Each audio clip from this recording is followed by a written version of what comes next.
What's up, guys?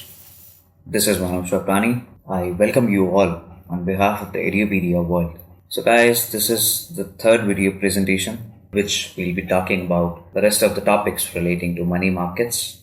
I'll be concluding my remaining topics in this presentation.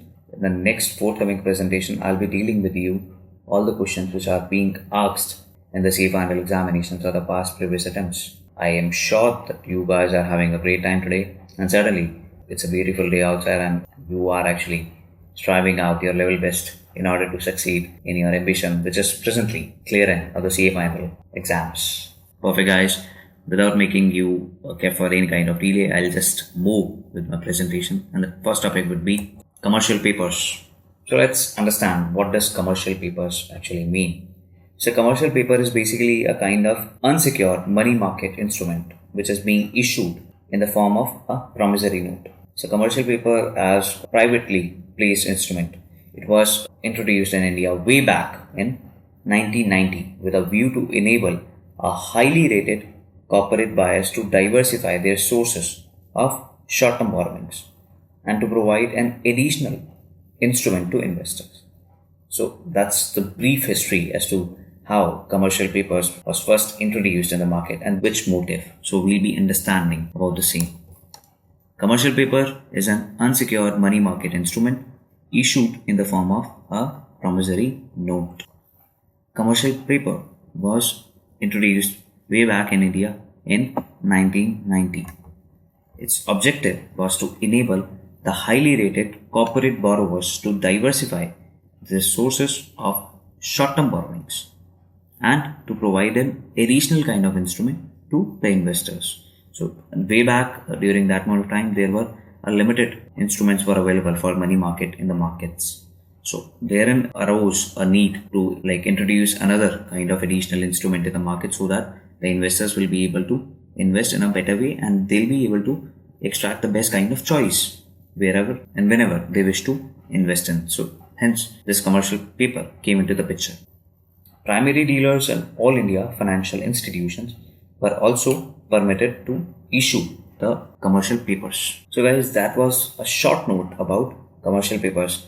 And I'm sure that you guys now would be curious, anxious to know, not anxious, okay. So basically you guys would be having a curiosity to know as to how these commercial papers are being issued. So what's the issue procedure? So I'll just briefly narrate you about the same. So commercial papers are usually compulsorily rated because they are not actively traded and also they are the unsecured debt kind of instrument. So therefore their credit rating of the issuing company is of a particular importance in such ways in determining the marketability of the commercial paper issue. The credit ratings provide potential investors with the information regarding the ability of the issuing firm to repay the borrowed funds, which is being promised and to compare the commercial paper issues of different companies. So that's the kind of credit rating available in the market, and credit rating basically helps the potential investors to know the kind of information about the ability of the company to repay borrowed funds or not. So, and whether they'll be able to compare the different commercial paper issues which are being available by different companies. So better the credit rating of the commercial paper issue, the lower is the interest rate of the issue. So that's how it actually works, and that's how the issue is being taken care of for commercial papers, guys. So what are the features of commercial paper? Well, there are n number of features which are available for commercial papers. We'll be discussing about a few which are the major prominent ones. So the commercial paper shall be issued in the form of promissory note and held in physical form. Commercial paper should be issued at a discount to face value, and that shall be issued at a discount to face value. So here also there is some kind of maximum and the minimum time period for the maturity. So in this case, the commercial paper shall be issued for maturities between a minimum of 7 days and a maximum of up to 1 year from the date of issue. That's the kind of implication which is being involved over here. Apart from that, every issuer must appoint a issuing and paying agent for issuance of commercial paper. That has to be mandatorily done. Eligible issuer shall obtain the credit rating for issuance of commercial paper. Stamp duty has to be paid while issuing a commercial paper. Companies, primary dealers, and financial institutions are permitted to raise the short-term resources through commercial paper. These were the major features which are being related to commercial papers. Apart from that, there are a few more, like commercial papers shall be issued in denominations of 5 lakh or multiples thereof. So the amount invested by a single investor should not be less than 5 lakh. So that's another feature for that. Apart from that, eligible participants and issuers have to obtain a kind of credit rating for the issuance of CP, and the minimum kind of credit rating shall be A3, which has actually been prescribed by the Securities Exchange Board of India as the rating symbol for that. So A3 is the minimum rating. Apart from that, no issuer actually shall be having the issue of commercial paper underwritten or co-accepted in such cases. Options or call and put are not available and permitted in commercial papers as well. Apart from that, there is one important another one, that is the issuers may buy back commercial paper before maturity but beyond 7 days of issue if required after taking the approval of board of directors. So there are major other features involved in such cases, but you'll have to remember just the basic ones, and these 7 are the basic features of commercial papers.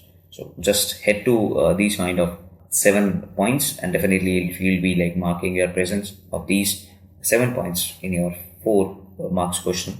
So definitely the chances are that you'll be able to fetch the entire complete amount of marks in such cases, and you'll be able to score 4 out of 4 over there.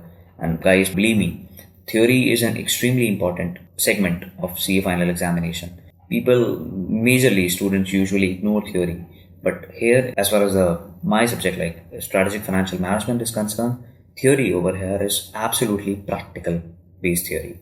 So herein you cannot deny with the fact that okay, we are not able to learn theory over here. Okay, there is no point of learning theory over here. You just need to get your concepts right, and hence you'll be able to score and fetch good marks in theory as well. Theory will actually help you sail through your CA final examinations as far as this subject is concerned. So keep that in mind, guys. Let's move to our next topic, and that is major formula-based concepts. So herein with this slide, I'll be sharing with you some formulas which are already have been asked in the previous CA final examination. So listen to these formulas pretty clearly, because herein whatever we'll be doing with these formulas will be referred in my next forthcoming presentation as well, wherein you'll be able to solve the questions which have already been asked in CA final examination. So the first formula based concept is yield from a treasury bill. So we have already discussed about what does a treasury bill means in our last presentation. So now in this presentation, I'll be able to tell you how to extract the yield from a treasury bill. So the formula for that will be a discount yield or a bond equivalent yield, wherein F minus P divided by F, wherein F is the face value minus the current price which is available in the market for that, divided by the face value into 360. In case of yield for a treasury bill, we usually take up for this dividend yield as 360 days. If in case the question is asking for bond equivalent yield, then we'll have to take 365 days. So that's the difference between the two. It has already been mentioned in the CA final study material itself. So I have taken this extract from there, and that's being issued by our respective institute, the Institute of Chartered Accountants of India. So we'll have to adhere to these policies. So that is for discount yield. As far as the discount yield is concerned, we'll be taking up 360 days. Whereas in case of bond equivalent yield, we'll be taking it as 365 days rather than 360 days into 100. So that's how we'll be able to extract the discount yield or bond equivalent yield. So that's simple. Face value minus price whole divided by the face value into 360 divided by the maturity period, whatsoever it could be. If it's 1 month, then it's 30 days. If it's 2 months, it's 60 days, and so on into 100. So that's how we'll be able to extract the discount yield. So discount yield basically helps you in understanding as to what is the percentage of discount which we are actually being provided by the company in such cases. So let's say if the face value is like 1000 rupees and the price which you are supposed to pay to them is like 800 rupees. So you'll be able to get a benefit of discount of 200 rupees. Right guys? Perfect. So 200 divided by the face value, the maturity value that you'll be able to extract over here, the face value in such case would be 1000. So you can simply say that you got a percentage discount for like 20% over there. So 20% is for the entire year. Okay, right? So what in such case, if that's for 12 months, if in case the same is for like say 2 months, so we'll be able to extract the annualized discount yield in such case, and that would be into 360 whole divided by the maturity period. That is like 2 months, 3 months, 4 months, whatever it could be, into 100. So you'll be able to extract the discount yield or bond equivalent yield in such cases. Next comes yield from a certificate of deposits. So that is the formula for it. 1 plus D. D over here means the discount divided by M into 100. M here means maturity whole divided by M minus 1 into 100, wherein D is the discount rate, M is the maturity, R is the rate of discounting, and N is the number of periods. You'll be able to understand it a bit more once I'll be sharing with you the CA final examination questions which have been already asked in the past papers in my next forthcoming presentation. Therein you'll be able to get the best possible concept clarity as far as this yield concepts are concerned. And the last is yield from a commercial paper. So commercial paper we have just discussed about the same. So what about the yield from a commercial paper? That will be on the same lines as to a yield from treasury bill is concerned. So F, that is face value, minus P, that is price, whole divided by F into 360. In such cases, you can simply say the yield for commercial paper will be equivalent to a yield for treasury bill as far as the discount yield is concerned, but not bond equivalent yield. For bond, it is 365 days. Herein, that is 360 days for commercial papers as well. Face value, price, and N means maturity period. So that's how it works. These are the major formula based concepts which are relating to money market. So the next concept is relating to money market mutual funds. So I'll be taking care of it as MMMFs. So this question was asked in CA final examination for November 2011. So let's understand this particular segment in a better way as to what money market mutual fund does mean. So money market mutual funds were introduced to provide an additional short-term avenues through which the small-scale investor could actively take part in the money market. So that was the basic motive behind introduction of these money market mutual funds, that the small-scale investors which are available in the market, they can simply and actively take part in the money market. So that's how this particular different type of mutual fund was introduced in the money market instruments segment. Money market mutual funds is an excellent short-term investment avenue as it targets revenues higher than the conventional bank deposits. So like what is the kind of rate which we usually expect and accept from banks on our deposits? So that usually ranges from 4% to maximum like 8.5%. So from savings to FDs in such cases. So basically the major motive and the major purpose of money market mutual fund is to provide the higher amount of returns to the investors, which is far more better than what a usual conventional bank deposits usually pays to its investors. So that is an excellent kind of short-term investment avenue for that matter. Money market mutual fund is a highly rewarding liquid short-term investment, which I've already shared with you in my last point. Money market mutual fund basically pools the resources from investors and invests them in a basket of money market instrument to generate the desired income. So guys, remember in my last chapters which I have already concluded, there was a chapter which was called as mutual fund. So what does a mutual fund usually does? A mutual fund is a company that invests into the stocks and securities of other companies, right? On the same principles, on the same lines, money market mutual funds is a basically mutual fund that pools the resources of various investors and invests them into a basket of, herein not the securities or stocks of particular companies, but into the money market instruments which are available in the market just to generate the desired income. So herein, these mutual funds do not invest in any kind of securities, any kind of index, any kind of debt instruments. They simply invest into a basket of various money market instruments to generate their desired income. So that's how money market mutual funds actually work.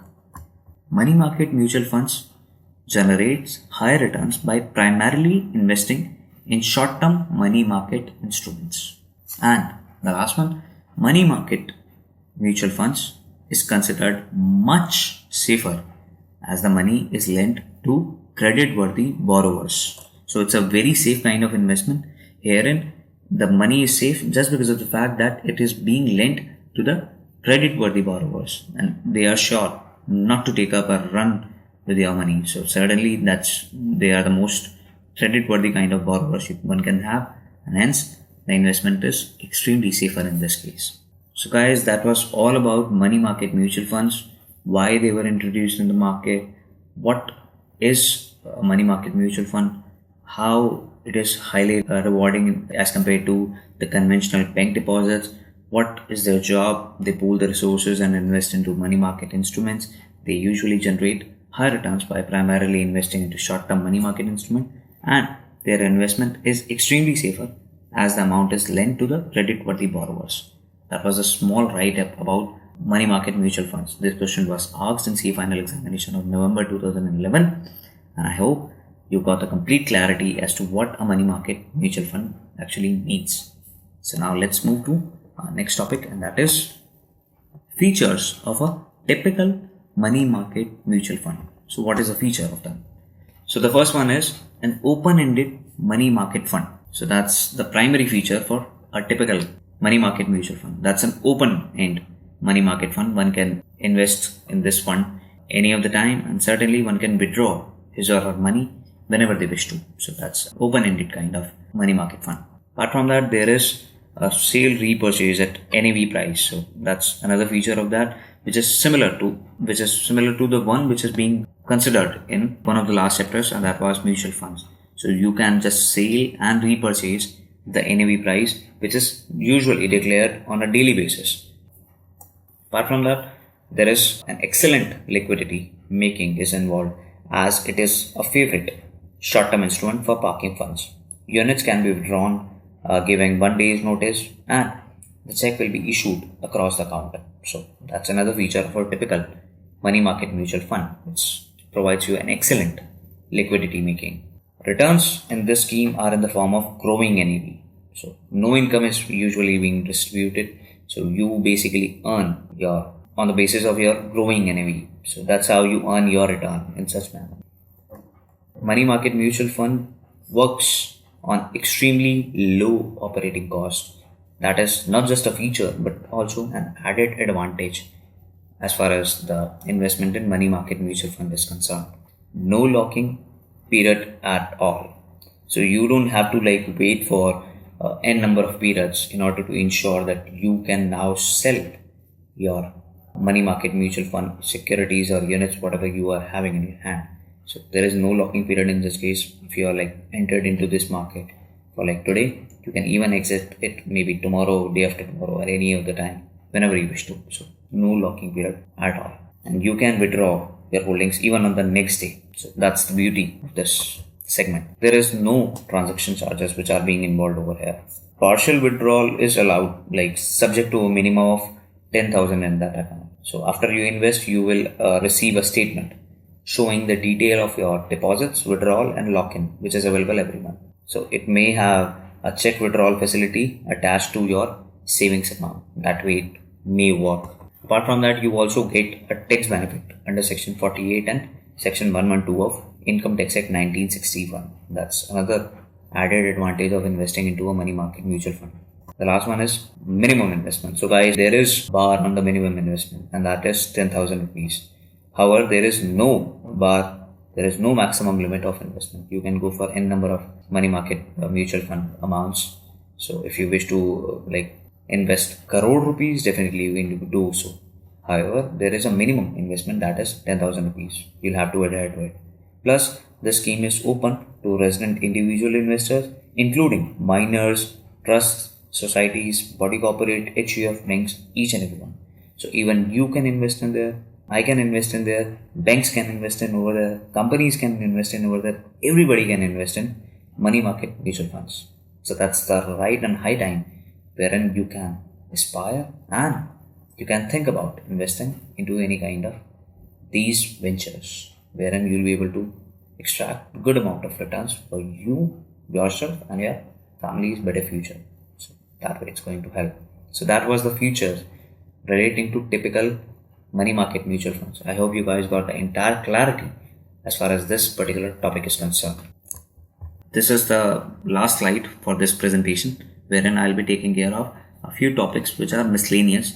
These topics have never been asked in the CA final examination, but however I'll be able to take care of the same, and certainly I'll be willing to provide you the knowledge relating to these as well in the short write-ups and bullet points.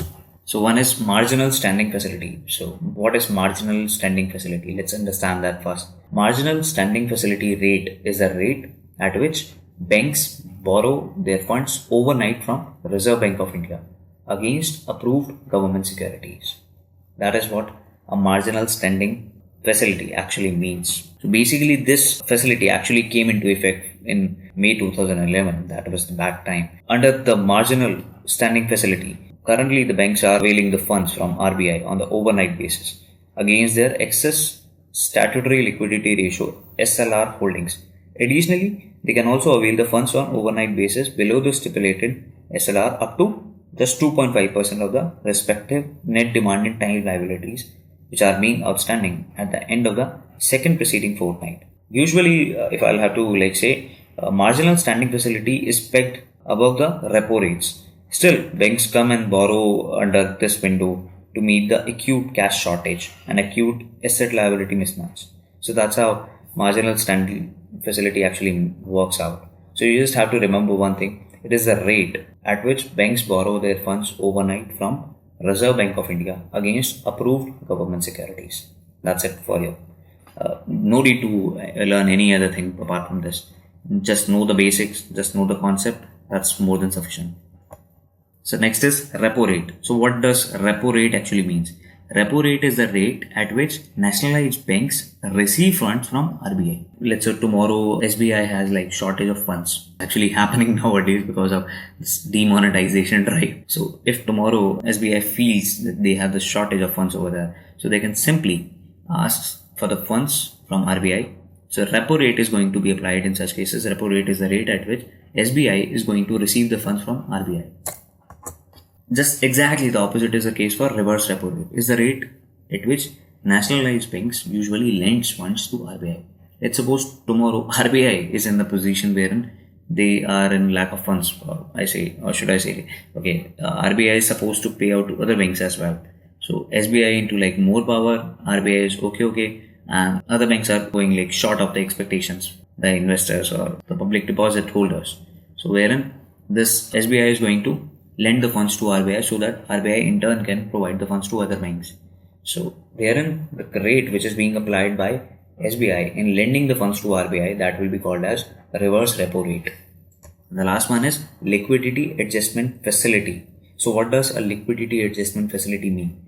It is a facility under which repo auctions and reverse repo auctions will be conducted on a daily basis. So guys, these were the miscellaneous topics relating to the last coverage of money market instruments chapter. If I'll have to provide you some brief guidelines and brief story which was being involved in liquidity adjustment facility, that is the last point. I would say that this was because of the recommendations at the Narasimha committee report of the banking reforms which was herein that were decided to introduce a liquidity adjustment facility. And this was introduced way back in 2000, wherein the repo auctions and reverse repo auctions will be conducted on daily basis except on Saturdays and Sundays. But for the intervening holidays and Fridays, the repo tenure will be for 1 day. That was the kind of liquidity adjustment facility being introduced way back in 2000, and that was meant to be taken care of. Interest rates in respect to repos and reverse repos will be decided through cut-off rates emerging from auctions under unifying price method basis conducted by the Reserve Bank of India. So that's how it actually works. These were the miscellaneous topics relating to the chapter of money market instruments. With this, the entire chapter is almost 100% complete. So herein we'll be able to complete the chapter, and certainly that is the last topic of the presentation. I'll be concluding my presentation with a dose of motivation, but before that I'll have to ensure that you guys do provide me a sake of guarantee that yes, you are revising your topics time and again for your better future. Certainly you are doing it on time, guys. Do adhere to that. In my forthcoming presentation, I'll be dealing with you the questions which have already been asked in CA final examination for this particular chapter segments. So, dose of motivation for this presentation would be: motivation is what gets you started. Habit is what keeps you going. So motivation is usually required the first time, second time, third time, fourth time. By the time you grew up a habit of doing such things, there will be a time where you won't be requiring any kind of motivation to get you going. That will be able, because you have just converted your motivation into a habit. So you'll be habitual of doing things on time. So motivation is basically a thing which gets you started. However, habit is what keeps you going. So that was a quote mentioned by Jim Rohn, and I'm sure you guys have just started, and certainly you guys will be habitual of keep going in such cases as well pretty soon. Perfect, guys. Time to say goodbye. Thank you on behalf of the Edupedia world. Keep interacting via questions, comments, the query boxes. We'll love to answer your questions. Apart from that, stay connected. That will help us in knowing your needs way better, guys. Perfect for that matter. Love you all. Take care. Good night. Take care.